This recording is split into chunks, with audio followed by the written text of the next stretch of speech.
ಮೊದಲನೇದಾಗಿ ಪೂಜ್ಯಾಯ ರಾಘವೇಂದ್ರಾಯ ಸತ್ಯಧರ್ಮರತಾಯ ಚ ಭಜತಾಂ ಕಲ್ಪವೃಕ್ಷಾಯ ನಮತಾಂ ಕಾಮಧೇನವೇ. ಡಿಯರ್ ಫ್ರೆಂಡ್ಸ್, ಇವತ್ತಿನ ದಿನ ನಾನು ನಿಮಗೆ ಹೇಳಲಿಕ್ಕೆ ಹೊರಟಿರ್ತಕ್ಕಂಥ ಒಂದು ಪವಾಡ ಎಂದರೆ ನಿಮ್ಮೆಲ್ಲರ ಅಚ್ಚುಮೆಚ್ಚಿನ ನಾಯಕ ನವರಸ ನಾಯಕ ಜಗ್ಗೇಶ್ ಅವರ ಒಂದು ಜೀವನದಲ್ಲಿ ನಡೆದಂತಹ ಒಂದು ಮಹೋನ್ನತವಾದ ಒಂದು ಪವಾಡವನ್ನು ನಾನು ನಿಮ್ಮ ಮುಂದೆ ಹೇಳಲಿಕ್ಕೆ ಇಚ್ಛೆಪಟ್ಟಿದ್ದೇನೆ. ಇದು ಮೊನ್ನೆ ಅವರೇ ಕೂಡ ರೀಸೆಂಟಾಗಿ ಎಲ್ಲೋ ಒಂದು ಸಂದರ್ಶನದಲ್ಲಿ ಅವರೇ ಹೇಳಿರ್ತಕ್ಕಂಥ ಒಂದು ಮಾತು ನಾನು ನಿಮ್ಮ ಮುಂದೆ ಹಂಚಿಕೊಳ್ಳಲು ಬಯಸುತ್ತೇನೆ. ಡಿಯರ್ ಫ್ರೆಂಡ್ಸ್, ಅವರು 1991 ಇಸವಿಯ ಇಂದಿನ ಮಾತು. ಅವರು ಅವಾಗಿಂದಲೂ ಮೊದಲನೇದಾಗಿ ಕನ್ನಡ ಇಂಡಸ್ಟ್ರಿಯಲ್ಲಿ ಖಳನಾಯಕನಾಗಿ ನಟನೆಯನ್ನು ಮಾಡಿದ್ರು. ತದನಂತರ ಹಾಸ್ಯನಾಯಕನಾದರು. ನಾನು ಹೇಗೆ ಇದೇ ಥರ ಮಾಡಿಕೊಂಡು ಹೇಗಾಗುತ್ತೆ, ಅವರು ಕೂಡ ಹೀರೋಗಳಾಗಿ ಮಿಂಚ್ತಾ ಇದ್ದಾರಲ್ಲ, ನಾನು ಏನಾದರೂ ಮಾಡಬೇಕಲ್ಲ ಅಂತ ಹೇಳಿ ಒಂದು ಸತಿ ಅವರಿಗೆ ಮನಸ್ಸಲ್ಲಿ ಬರುತ್ತೆ.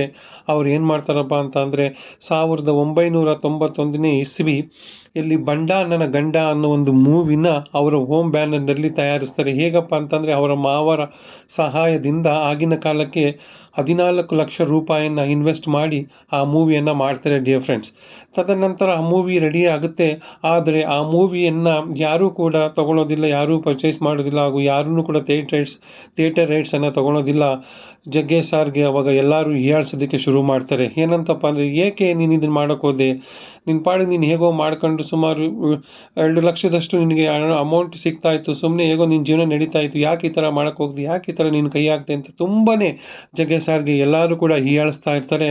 ಇದರಿಂದ ಮನನೊಂದಂಥ ಜಗ್ಗೇಶ್ ಸರ್ ತುಂಬಾ ಕಷ್ಟನ ಅನುಭವಿಸ್ತಾರೆ. ಡಿಯರ್ ಫ್ರೆಂಡ್ಸ್, ಆಗ ಅವರು ಮಾಡಿದ್ದು ಒಂದೇ ಒಂದು ಏನಪ್ಪ ಅಂತ ಅಂದರೆ, ಆ ಇರ್ತಕ್ಕಂಥ ಫಿಲ್ಮ್ ರೀಲ್ಸ್ನೆಲ್ಲ ತಗೊಂಡು ಒಂದು ಡಬ್ಬದಲ್ಲಿ ಹಾಕ್ಕೊಂಡು ನೇರವಾಗಿ ಮಂತ್ರಾಲಯ ಕ್ಷೇತ್ರಕ್ಕೆ ಬರ್ತಾರಂತೆ. ಡಿಯರ್ ಫ್ರೆಂಡ್ಸ್, ಅಲ್ಲಿ ಬಂದು ಆ ಡಬ್ಬವನ್ನು ತನ್ನ ತಲೆಯ ಮೇಲೆ ಹೊತ್ತುಕೊಂಡು ರಾಯರಿಗೆ 3 ಪ್ರದಕ್ಷಿಣೆಯನ್ನು ಮಾಡ್ತಾರಂತೆ. ಡಿಯರ್ ಫ್ರೆಂಡ್ಸ್, 3 ಪ್ರದಕ್ಷಿಣೆಯನ್ನು ಮಾಡಿ ರಾಯರಲ್ಲಿ ಬೇಡಿಕೆಯನ್ನು ಇಟ್ಟು ಅಲ್ಲಿಂದ ನೇರವಾಗಿ ಬೆಂಗಳೂರಿಗೆ ಬಂದು ಮೇನಕಾ ಥಿಯೇಟರ್ನಲ್ಲಿ ಆ ಫಿಲಮನ್ನು ರಿಲೀಸ್ ಮಾಡ್ತಾರಂತೆ. ಡಿಯರ್ ಫ್ರೆಂಡ್ಸ್, ನೆಕ್ಸ್ಟ್ ನಡೆದಿದ್ದೇ ಪವಾಡ. ಅಂದರೆ ಹೇಗಪ್ಪ ಅಂತ ಅಂದರೆ, ಆ ಮೂವಿಯಿಂದ ಬರೋಬ್ಬರಿ 69 ಲಕ್ಷ ಕಲೆಕ್ಷನ್ ಆಗುತ್ತಂತೆ. ಡಿಯರ್ ಫ್ರೆಂಡ್ಸ್, 1 ಪಟ್ಟು 2 ಪಟ್ಟು ಅಲ್ಲ, 3-4 ಪಟ್ಟು ಕಲೆಕ್ಷನ್ ಆಗುತ್ತಂತೆ. ಡಿಯರ್ ಫ್ರೆಂಡ್ಸ್, ಇದನ್ನು ನೋಡಿದ ಜಗ್ಗೇಶ್ ಸರ್ ಹೇಗಪ್ಪ ಇದು ಹೇಗಾಯಿತು ಅಂತ ಹೇಳಿ ಅಷ್ಟು ಅಮೌಂಟನ್ನು ಒಂದು ಬೆಡ್ ಮೇಲೆ ಇಟ್ಟು ಸ್ವತಃ ಅವರೇ ಈ ಒಂದು ವಿಷಯವನ್ನು ಹಂಚ್ಕೊಂಡಿದ್ದಾರೆ.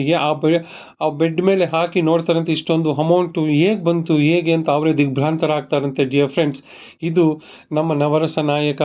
ಇವತ್ತು ಕೂಡ ಜಗ್ಗೇಶ್ ಸಾರು ಯಾವುದೇ ಒಂದು ರಾಯರ ಪ್ರೋಗ್ರಾಮ್ಗಳಾಗಲಿ, ಯಾವುದೇ ಒಂದು ಇದಾಗಲಿ, ಉತ್ಸವ ಆಗಲಿ, ಇವತ್ತು ಕೂಡ ಅವರು ಹೋಗಿ ರಾಯರನ್ನು ತುಂಬ ಅತಿಯಾಗಿ ರಾಜ್ಕುಮಾರ್ ಸರ್ ತದನಂತರ ಇವತ್ತು ತುಂಬ ದೀರ್ಘವಾಗಿ ನನ್ನ ಹೇಳಿಕೆ ಪ್ರಕಾರ ಕನ್ನಡ ಚಿತ್ರರಂಗದಲ್ಲಿ ನಂಬಿರ್ತಕ್ಕಂಥ ವ್ಯಕ್ತಿ ಅಂತ ಜಗ್ಗೇಶ್ ಸರ್ ಅಂದರೆ ತಪ್ಪಾಗಲಾರ್ದು. ಡಿಯರ್ ಫ್ರೆಂಡ್ಸ್, ಹಾಗಾಗಿ ಇದು ಜಗ್ಗೇಶ್ ಸರ್ ಜೀವನದಲ್ಲಿ ನಡೆದಂಥ ಒಂದು ಘಟನೆ. ಅವರು ಮೊನ್ನೆ ಯಾವುದೋ ಒಂದು ಸಂದರ್ಶನದಲ್ಲಿ ಈ ಒಂದು ಘಟನೆಯನ್ನು ಅವರು ಹಂಚಿಕೊಂಡ್ರು. ತುಂಬಾ ನನಗೂ ಕೂಡ ನನ್ನ ಜೀವನದಲ್ಲೂ ಕೂಡ ಅವರ ಜೀವನದಲ್ಲಿ ಈ ಒಂದು ಮಹತ್ತರವಾದಂಥ ಪವಾಡ ನಡೆದಿದೆ. ಡಿಯರ್ ಫ್ರೆಂಡ್ಸ್, ಅದನ್ನು ಅವರು ಕೂಡ ಹಂಚ್ಕೊಂಡಿದ್ದಾರೆ.